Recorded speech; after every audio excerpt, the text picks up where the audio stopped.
America's farmers, already feeling the pinch, are worried about the possibility of more challenges. Who could blame them putting reciprocal tariffs on us? In the sprawling fields of America's heartland, a darkness is spreading. It's not the shadow of a passing storm or the blight of a failed crop, but a creeping dread that's sinking roots deep into the soil of rural life. The farms that once fed nations, that fueled economies and anchored communities, are crumbling under a weight no tractor can lift. What's the feeling from farmers right now? Like, how are you feeling? Not very good. A staggering 94% of U.S. farm exports have vanished, slammed into an invisible wall of tariffs, broken trade deals, and global indifference. Corn rots in towering heaps. Soybeans decay in forgotten silos. Wheat, once a golden promise, lies abandoned as buyers scatter like leaves in a gale. This isn't a crisis on the horizon. It's here, now, tearing through the Midwest with the force of 1,000 floods. The agricultural backbone of America is snapping, and the sound is deafening. It's a challenge as old as farming itself, the uncertainty that nature can bring each day and each season. Picture Iowa at dawn, where the sun rises over fields that should hum with life. Instead, they're eerily still. Barns sag under the weight of unsold corn, their timbers creaking like the hopes of the farmers who built them. In Kansas, soybean piles fester under fraying tarps, their value bleeding away with every sunrise. Across Nebraska, wheat fields stretch to the horizon, untouched as if mocking the growers who sowed them with dreams of a harvest that would pay the bills. The numbers are merciless. China, the giant that once consumed 60% of U.S. soybean exports, hasn't bought a single bushel in 2025. Not 1 ear of corn, not one stalk of wheat, not 1 pound of sorghum. They've turned their backs, forging ironclad deals with Brazil, Argentina, and Canada.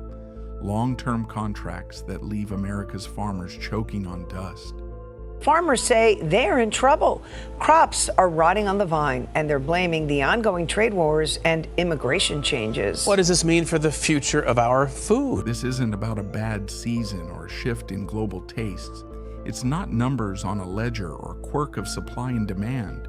It's a lifeline severed with brutal precision. The U.S.-China trade war, a tangle of pride and policy, has turned a decades-long partnership into a battlefield. Washington's 145% tariffs on Chinese goods were meant to flex muscle, to bring factories home and show the world who's boss. But China didn't flinch. They hit back with a 125% tariff on American agricultural products, canceling orders for 12,000 tons of pork, millions of bushels of soybeans, and entire fleets of grain shipments in a matter of hours. Deals that took generations to build, handshakes sealed over years of trust, dissolved faster than frost in a July sun. The fallout is a shockwave, and it's leveling rural America.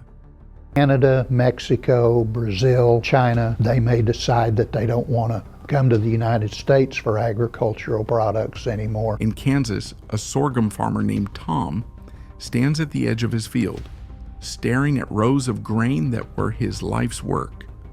Last year, his crop fed China's markets, fetching prices that paid off loans and sent his daughter to college with a used car and a sliver of hope. This year, he sold his pickup truck, not to upgrade, but to keep the lights on.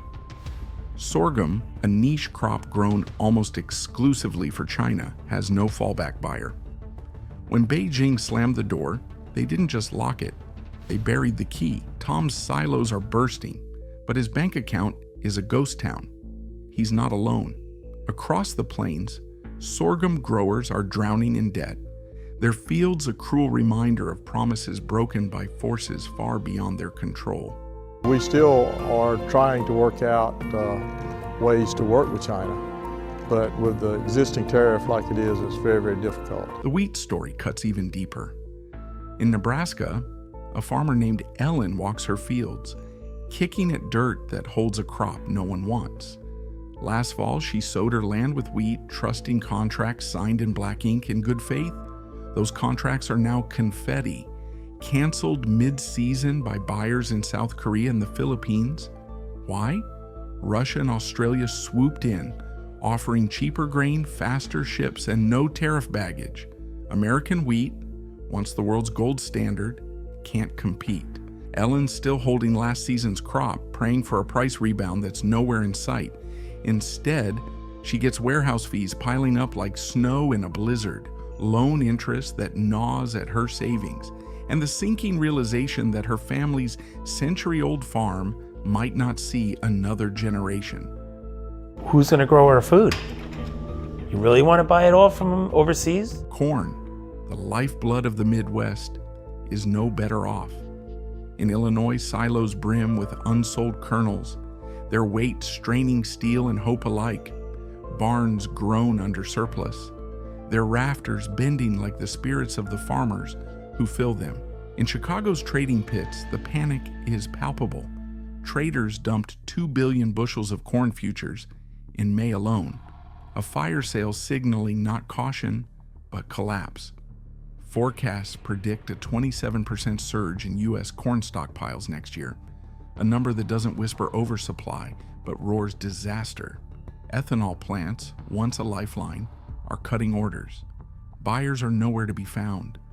The silence is louder than any combine. Corn prices have hit their highest level in almost a decade. Corn futures were trading at a 9-year high, above $8 a bushel on the Chicago Board of Trade. The costs are a noose tightening around farmers' necks. Fertilizer prices have doubled, turning every planting decision into a gamble. Fuel costs burn through budgets like wildfire. Herbicides, machinery parts, even the steel for a new barn, all are caught in the tariff crossfire, priced like luxuries only the city elite can afford. In Iowa, a third-generation grower named Sarah stands on her porch, staring at fields she didn't plant this year. "I couldn't afford the seeds," she says, her voice barely above a whisper. "I look at this land and wonder if I'm the last one to call it home." Her family's farm, a legacy etched in sweat and soil, is slipping away, not to drought or flood, but to a man-made storm. This crisis isn't confined to the fields. It's strangling the towns that depend on them. In small communities across the Midwest, the ripple is a tidal wave. Equipment dealers are shuttering showrooms, their lots filled with unsold tractors gathering dust. Grain elevators lay off workers, their towering structures standing like tombstones over dying towns. Feed mills run skeleton shifts if they run at all. In Missouri, a family-owned company that builds grain bins halted production, not for lack of skill, but for lack of demand. When farmers pull back, the towns around them unravel. Diners see fewer faces at the counter. Hardware stores sell fewer bolts. Schools lose students as young families pack up and leave, chasing jobs in cities that don't smell of earth. These aren't just businesses fading. They're the pulse of rural America flatlining. Once again, the farmers of America are facing a summer of labor shortages, even as thousands of farm workers are refused entry into this country. The human toll is a wound that won't clot. Mental health hotlines in farm country are swamped, with calls pouring in from growers who see no way out. In South Dakota, a farmer named Mike sold 80 acres of his family's land, not to retire, but to settle debts that piled up like his unsold grain. "It's like selling a piece of your heart," he says, his eyes fixed on a horizon that no longer holds promise. The stress isn't just financial, it's existential. Farmers who once lived by the rhythm of seasons and the certainty of markets now feel like pawns in a game they didn't choose. Their livelihoods, their legacies, are being traded away in a geopolitical chess match where no one asked their name.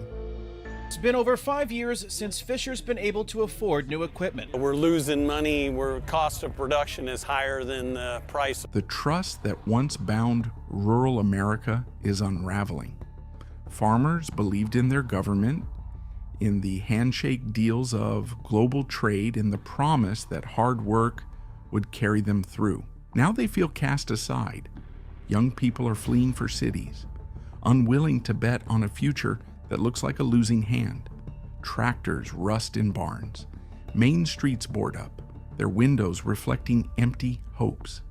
This isn't just an economic collapse, it's a cultural gutting, a slow erosion of the values that built a nation. In Minnesota, a farmer's daughter named Lily decided against taking over the family farm, choosing a desk job in Minneapolis instead. "I can't watch my parents lose everything," she says. "I won't start my life doing the same." In Washington, lawmakers scramble to patch the wounds with promises as thin as the paper they're printed on. A $20 billion aid package, a near mirror of 2018's bailout, is being floated, direct payments to offset the trade war's carnage. But in farm towns, the mood isn't hope, it's resignation. "A check might cover this month's fuel," says an Indiana grower named Clara, "but it won't bring China back." She's right. Money can't reopen Beijing's ports or unravel the long-term contracts Brazil and Argentina have locked in. The government trumpets new deals with the UK and India, but farmers see through the mirage. Those markets are too small, too far, too slow to stop the hemorrhage. A UK agreement allows 13,000 tons of American beef and poultry, with potential to scale to $5 billion annually. But Washington's own 10% tariff on British goods makes it feel like a trade in circles, a hollow victory that doesn't reach the fields. The trade war's timeline is a tragedy in 3 acts. In March, Beijing slapped 10 to 15% tariffs on U.S. agricultural goods, a direct response to Washington's duties on Chinese imports tied to fentanyl disputes. By April, the feud erupted. Tariffs on both sides doubled, some hitting 125% in weeks. May brought a fleeting truce with minor rollbacks, but the damage was irreversible. Trust between the two nations, already fragile, shattered like glass. China's pivot to other suppliers isn't a bluff, it's a blueprint. Economist Liang Yan at Willamette University lays it bare: China's done with us. They've built new trade routes, and those roads don't lead back to America. Her words sting because they're true.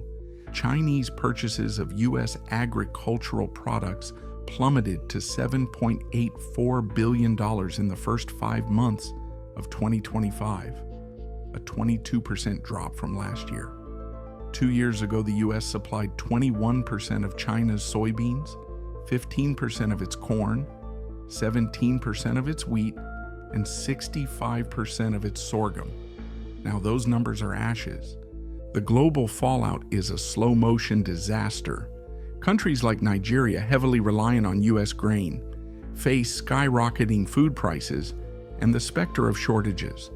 The Food and Agriculture Organization warns that disruptions in U.S.-China trade could destabilize food systems in vulnerable economies, leaving millions hungry.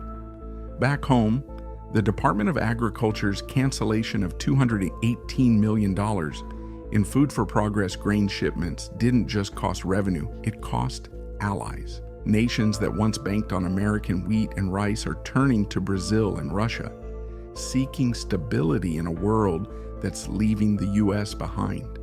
Even Ukraine, scarred by war, is carving out markets while America's ports sit idle. The ripple reaches beyond the fields.